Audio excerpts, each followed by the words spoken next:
So I can see you can sample and chop, grasshopper. You are ready to dive deeper into the rabbit hole by entering the program edit chamber. But don't be fooled. Under this trivial name lives real potential, and you will master it. Welcome to Creative Therapy.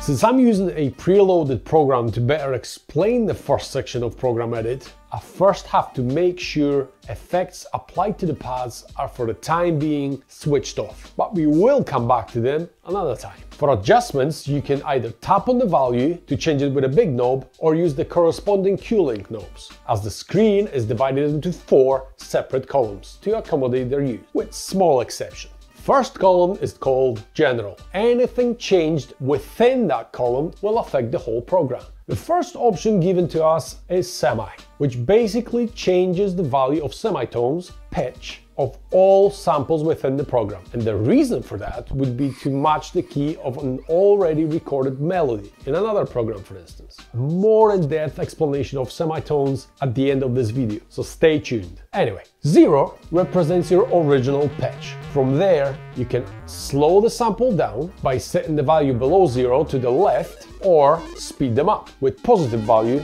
to the right.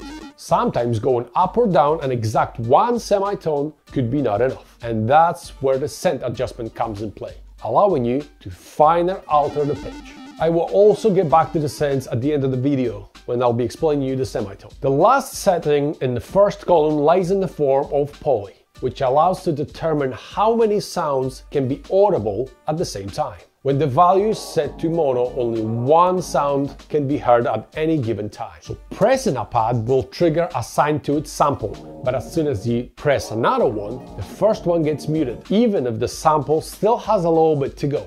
On the other hand, if you desire for more samples from separate pads to be audible at the same time, Poly would be your choice. And that's what it's set at by default. You can also determine or limit how many sounds can be present at the same time, ranging from 2 all the way to 32. I wouldn't suggest using polyphonic option with assigned samples that are very long. This is of course entirely your choice.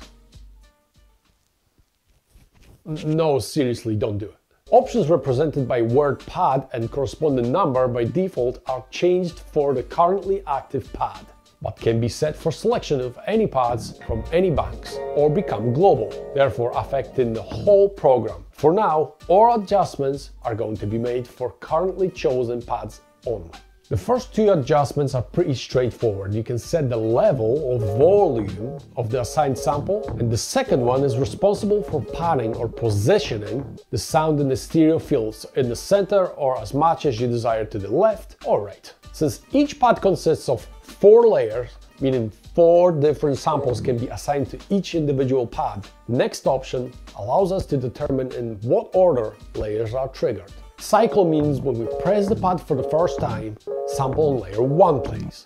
Next pad press triggers layer 2, and then 3, 4, and the cycle repeats again and again. Obviously, all depends on how many layers are filled with samples. Velocity, on the other hand, allows us to have a different sample played depending on how hard we press the pad. It could, for instance, go from a hi-hat through an open hat all the way to the shaker. And finally, random. That allows us to have different randomly selected layers played each time we press the pad. For instance, it could be a different sounding variation of the same instrument in the same note played each time we press the pad. Right below, we can determine how samples are played back depending on the physical interaction with the pads. One shot means whenever we tap the pad, the samples will play from start to finish. Note off only triggers the sample upon releasing the pad, meaning after pressing it, as long as we keep it pressed, the sample will not trigger anything. It actually has very interesting use, and if you'd like me to make a short about it, let me know in the comment section below. And finally, note on means the sample will only be played as long as we continue to press the pad and stops immediately upon releasing it. To add further flexibility, we can create what's called a mute group. Any pads assigned to a specific group will only mute other pads within that group upon press, despite having the polyphonic option selected globally. As you can see, there is also an option to set certain level of polyphonic playback for a specific pad, meaning upon every pad press, sample is played, overlapping previously triggered one from the same pad. Be careful, as maniacally pressing one pad can result in some serious mean stuff being sent to the speakers.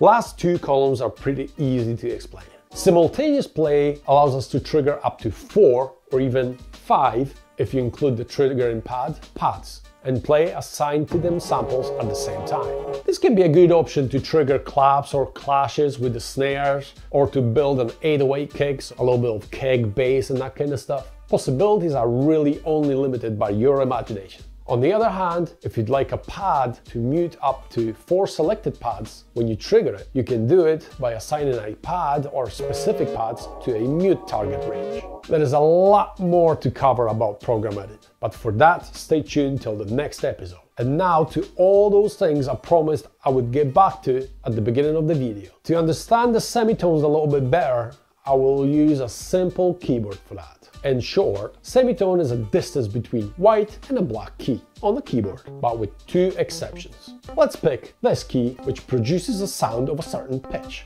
By traveling on the keyboard exactly 1 semitone, I would either find myself on the black key, which would produce a slightly higher pitched version of my original key, or if I travel to the left, I would land on the white key, producing slightly lower pitched variant.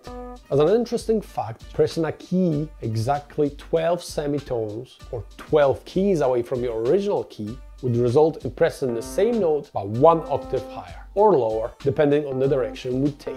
So by changing something 12 semitones to the left or to the right on the MPC, you in result change the pitch of that sound exactly 1 octave, up or down. The cents, on the other hand, as I understand them, give us a fine adjustment, and just like $1 is made of 100 cents, 1 semitone can be divided into 100 cents. Just a disclaimer, I am no an instrumentalist or composer, and what I had presented to you is purely my understanding of what I had previously read and analyzed to improve my music making. If you like this video, reflect it by demolishing that like button and leave a comment in the comment section below. To stay up to date with the next releases, consider subscribing to the channel and hit that bell icon. It's free, but helps us creators grow and improve. If you think it's worth it, buy me a coffee or consider becoming a patron. All links are available in the description. Thanks for watching, and for now, keep occupied.